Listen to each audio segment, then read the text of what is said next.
All right. So one of the biggest questions we get asked is where to go on the Bourbon Trail, what to do on the Bourbon Trail, what not to do on the Bourbon Trail. So we're going to give you the do's and the don'ts of the Kentucky Bourbon Trail.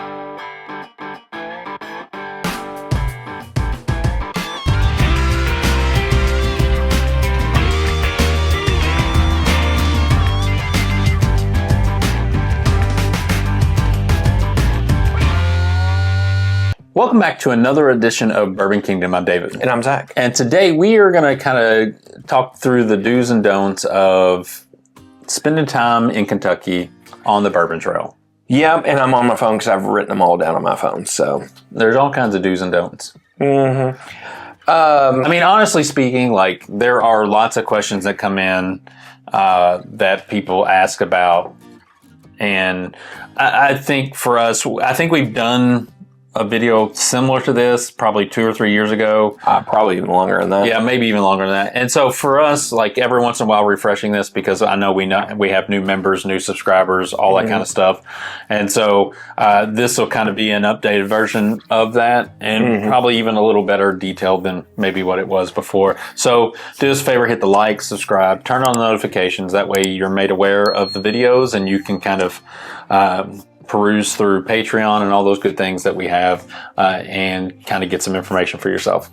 So, you know, we've talked about like best distilleries to visit before, best like if you're looking for bottles, stuff like that. But we haven't really talked about like a do's and don'ts kind of thing.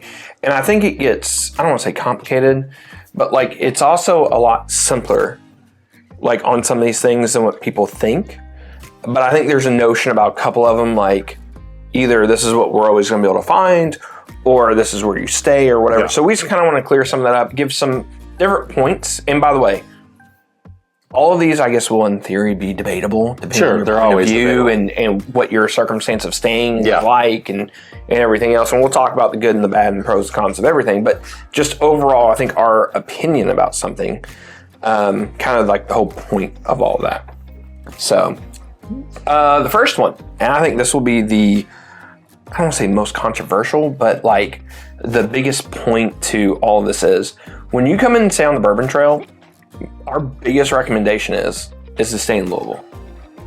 And the reason why we always recommend staying in Louisville, it's pretty simple. You can stay in Lexington, Frankfort, and in Bardstown, and you can stay on the outskirts, and all of that's nice. They're all nice places. I don't have a complaint with any of them. But if you want a better night scene, if you want a better like evening scene, I would stay in Louisville. Yeah. And honestly, if I wasn't going to stay in Louisville, I'd stay in probably Lexington next because you have better restaurants, you have better bars to go to. Like, because honestly, on the Bourbon Trail, one of the biggest complaints I see people have is by like around 6 to 8 o'clock, everything's closed. Depending on the place. Like there's a couple places that stay up later, but not a ton. So if you're going to go somewhere, you want to be able to have a variety of restaurants. You want to have a variety of bars / attractions to go to. Yep. And really, you're not going to get that in Bardstown. There's a couple, but not a lot. And you're not really going to get it in Frankfort either. Frankfort, definitely not. Yeah. Like, Frankfort, I feel like it's after like 5 p.m. is like a dead zone. There's a couple restaurants down there, but there's just, it's all about the variety of stuff that you have. Well, and here's also the thing. Staying in Louisville allows you to hit some of the distilleries that are in downtown Louisville as part of what you do. Because there is a lot of stuff released in downtown Louisville. And because of that, if you're staying somewhere else, you're never going to have the opportunity, if they do release something, to get it because you're in Frankfort or you're in Bardstown or you're in Lexington. You're going to miss that opportunity. Agreed. And because of that, there's a reason why all of these distilleries, especially all the big distilleries, Bardstown's of the world, Heaven Hill with Evan Williams' experience, Old Forester, there's a reason why all of them are starting to be in downtown Louisville. It's because they know that the crowd is there, right? Yeah. And so if you, as a bourbon person, you've never been to Louisville or you've never been to Kentucky for Bourbon Trail, your go-to would be thinking like, as a matter of fact, I had a conversation with somebody on Patreon just the other day. They were like, we're thinking of staying in Frankfurt. I said, don't stay in Frankfurt. Stay in Louisville. Drive to Frankfurt because it's a 45-minute drive from Louisville to Frankfurt. Yeah. And you can, like, Louisville is centrally enough located for you to be able to, within about an hour's drive, be able to get to all the distilleries that you're going to. Yeah. And because of that, Louisville becomes a really good home base for you. It really does. And that's the other thing, like, I mean, Louisville being so close to everything, in a way, like, the good thing is, honestly, in the state of Kentucky, like, it's not a huge state in the sense, like, where it takes 6 hours to drive somewhere. To where you can, but those aren't places that you want to visit. I mean, for really the Bourbon Trail itself. Yeah. Like, you really have a lot of places you can go. So, and honestly, between a 45-minute trip to some places, depending on where you stay in Louisville, to maybe like an hour and 15 minutes at a time. Yeah. You know, that's not terrible to be able to drive. And really, once you get to like one spot, like for example, you can spend the day in Frankfurt if you wanted to. Yeah. And then come back home. And you can spend the day in Bardstown. And then you can come back home. Yeah. And, you know, it's just, to me, I would rather the bars, the nightlife, and the Airbnb. And depending on how long you're going to be here. If you're here for a night, stay in the places that you're going to be. Like if you want to, if you're going to be wanting to be at Buffalo Trace and you're here for a night and then you're going to Buffalo Trace the next morning, by all means, stay in Frankfurt. If you're coming in for a night and you're going to Heaven Hill or Willett or any of those places like that, by all means, stay in those areas because you're going to be closer to where you're going to be. But if you're here for an extended amount of time, 2 to 3, 4 days, to me, Louisville is the best place to stay. And it just gives you the ability to kind of maneuver in ways and gives you the best opportunity to do things. So, all right. So number 2, and this is really one of the hard ones. Don't expect great bottles, but expect great pours. Oh, I like that. So, 2 things with this. There's a lot of people who come in from out of town who expect me, like, I can find Birthday, I can find King, no, I can find BTAC, no, I can find all these things. Oh, actually, you can find them, but you're just going to pay. You can pay for whatever you're going to pay for it at home. Your retirement. Yeah. Now, we have had friends talk about our Michigan boys, for example. They have came in before and they have gotten Parkers and Birthday Bourbon and multiples of each on their trips. And then they've had other trips where they walk out with no bottles. No bottles. So, can you get crazy lucky? But they appreciate it because they know, like, oh, sure. Hey, we're coming here. Yeah. We're going to have some great pours. We're going to talk to some great people. It's going to be a good time. Fantastic. Jim and Rob are the best. Yeah. But here's my point to this. Whenever you come in, don't expect something crazy because it's not always guaranteed. Sometimes you'll get it. You can go wait at Heaven Hill. Yeah. You know, and they typically have really great bottles available. You can go to Buffalo Trace, like for example, it's Memorial Day today. If you would have went down there, you would have been first 100 so people in line. You would have gotten Eagle Rare 17. You know, like what do we know? Yeah. But for the most part, those I won't ever guarantee those. I won't ever say that you will get those whenever you come in. But on the hindsight, you can score a lot of great pours on the trail. With a caveat, you can go somewhere and get really ripped off on pours. You really can. Yeah. You know, there's a couple places on Whiskey Row. I won't name names because I don't want to get yelled at. I don't mind getting yelled at, but like whatever. That you can go down there and you can spend, you know, $80 for a Weller 12 pour. I know it's nuts. Yeah. And then there's other places where it's like $20, $25. Yeah. There are some really great bars that we like. Liquor in Springhurst, Neat. Evergreen, Nulu, and has a Bardstown and Middletown. Yeah, like there's, and this is just local stuff. Like I'm not counting like Revival, and like even like Neat and Bardstown or Evergreen, Bardstown. Like there's a whole bunch of great places to go where you can find a ton of great pours at great prices. So you can find some really good stuff to try, and that's what I always tell people. Like, if you have that kind of mindset in mind, like, never got to try King, never got to try Birthday Bourbon, you never got to try this year's Parkers, or let's say you got a Russell's 15, you were debating if you ever want to open it or not. Should. But if you were debating if you want to open it, there's plenty of places here on the trail that have it that you can try it at a reasonable price. Yeah. So I agree with that. I agree with all that. I don't know that there's really anything to add to that other than to just go to those places and you'll see. I mean, as far as like an evergreen goes, if you're here during the week and you happen to be here a Wednesday is the day to go. They do half price pours at all of their places, and so you're getting, and they don't discriminate. There's nothing off the limits of a half price pour. If it's on there, it's a half price pour. So you can get let's just say the holy grail of things that you think of in your mind, like a Pappy 23. You can get a Pappy 23 for $60 or something like that. I think it's more than that. I think it's like 100 and something now.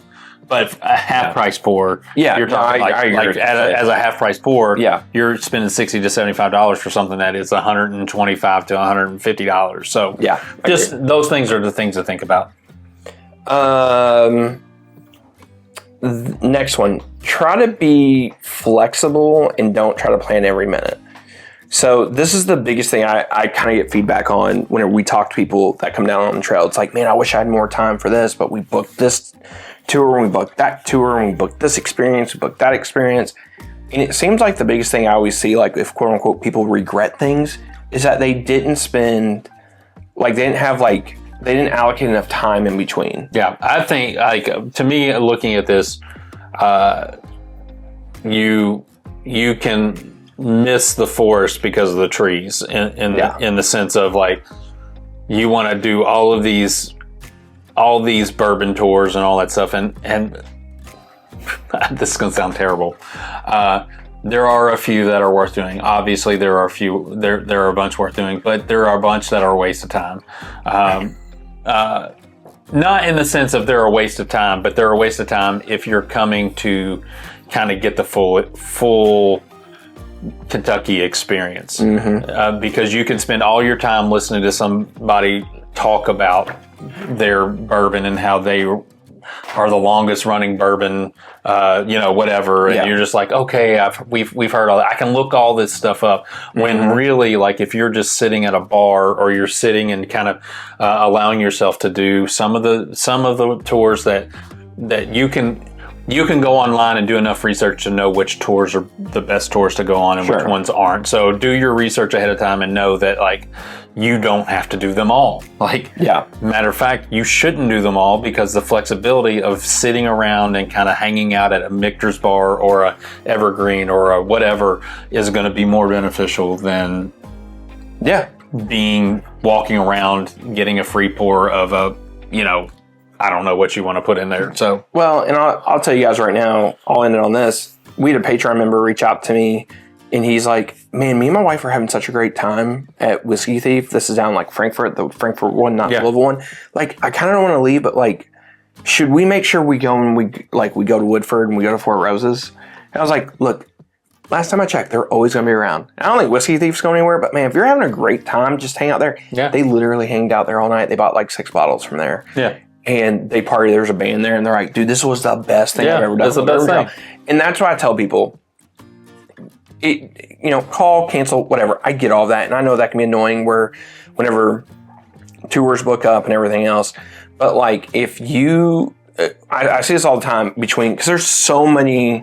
The two things that people don't realize coming on the Bourbon Trail, there's so much good food. Especially in Louisville. Like Louisville's really a foodie kind of town. They really are a foodie. I mean, we have so many great restaurants here in Louisville, and then there's so many great bars with reasonably priced stuff that people miss out on that because they're like, oh, I got to make this tour and I got to make that tour. And it's kind of like what you're saying. There's some really great tours out there that I really recommend. But then there's some that's very vanilla, very boring, very well. You get the same experience at a different place. Yeah. If you have a favorite distillery, by all means, if you're coming in and this is like a once every 3 or 4 year experience, hit the distilleries that you want to make sure that you hit, that you're like, this is my favorite distillery. They produce all the liquid that I love. Make sure you visit them, because that is important. That's part of your bourbon journey. That's all that good stuff. But don't just hit all of them just to hit all of them, because I think you're going to miss out. You're going to be disappointed that you hit all of these distilleries and you didn't just sit and experience. Yeah, I agree. So. Next, second to last, don't just visit distilleries. Yeah. So, there's a lot of people that come in town, they visit a lot of distilleries, they buy bottles from there, they do whatever. We also see a lot of people that will come in town and they're like, oh, where's all the liquor stores I gotta go to? Like, I want to find this. Is there a store that has this? I'm like, there's always a store that has something. Yeah. You just gotta be willing to pay. I have a store 3 minutes from me that has pretty much everything that I would want to buy, but I'm not buying it from them. Cost you your retirement. But with all that being said, don't just worry about the distilleries. Look at bars, look at tasting experience, look at festivals, look at whatever it is. Look at restaurants. Like, again, I can't preach enough about how many great restaurants there is around here, like in the state and everything else. And even if you're not in the state of Kentucky, like, I know a lot of people that come here and they're like, Zach, where can I find a really great winery? And I'm like, go to Huber's, go to Starlight Distillery. Like, it's all right there. You all can both get stuff. You get great pours, you can get great wine. Look at stuff like that, especially for the couples. There's a ton of couples that come in town. Yeah. So think of something for her. Couple doesn't like the bourbon. Yeah, think of something for her. One of them doesn't like the bourbon. Now, to be fair, we do have a couple, or we have some women in our Patreon that their husbands aren't really into whiskey, but they love cocktails. So like where can we go get a cocktail and stuff like that? Yeah, so, here's my point. Whenever you guys come in town, there's a ton of great stuff here. Go to Churchill Downs, go to Keeneland. There's a ton of great things to do in the state. So just don't overlook that. Yeah. Spend a day, like I said, going to the horse track. I agree with that. So I'd agree with that 100%. All right. And last one would be, try to plan your trip around something whenever you come in town. Yeah. So a couple things, the thing that always comes to my mind is a couple years ago, actually a lot of years ago, Wild Turkey released the Russell's Reserve 2003, and they did a big tasting for it. And there was like us that was local, and then like a couple from Lexington. Everybody else was from out of town. Iowa, Wisconsin, Illinois, Michigan, all these places, right? They all made a big trip in, and then they spent 3 or 4 days here, because why wouldn't you, right? Yeah. You have like this peak thing. So if you're coming in for KBF, plan KBF, but then plan... That's Kentucky Bourbon Festival for those of you who don't know. Bourbon on the Banks. Yeah. If you're coming in for a concert, if you see a concert that's going to be here locally that you want to see, try to plan big stuff. If it's football, basketball, basketball games, derby, all of these things. Birthday bourbon time. Try to plan... They don't do that anymore. Try to plan... That is true. They don't do that anymore. Try to plan something around that. I know that's harder. It's easier said than done in that sense, because it's hard, depending on what it is. But if you can really plan it, I'd recommend it. Yeah, I agree with that. That helps. It really does, because it helps diversify your time a little bit too. Because honestly, there's only so much bourbon that you can get into in any given day anyway. So being able to spike, change it up a little bit, give yourself a little bit of a break, all those kind of things. But with those events like around Derby, KBF, there has a tendency to be maybe drops and things like that, especially if you're looking for bourbons and stuff like that. So just if you come here on a random week, people ask all the time, like, where should we go? It's like, man, it's like a dry well here right now. There's not a whole lot going on. And in those cases, we do tell people, go to Heaven Hill, because chances are they're going to drop at least something on Tuesday, Thursday, and Saturday. So you're going to get something, whether it's something you want or not, I don't know. But those are kind of things. Or go to Buffalo Trace, because those, but if you're around some of these special events, sometimes the stores around the Louisville area will drop stuff, and it becomes a little bit better of an opportunity to get things that you might not normally get. So, that's kind of our do's and don'ts. Tell us what you think about it. We always love to hear maybe even some other questions that might come up, and maybe we'll be able to answer them to you off air, or we can make another video of more do's and don'ts or whatever it is. So until next time, We'll see you. We'll see you.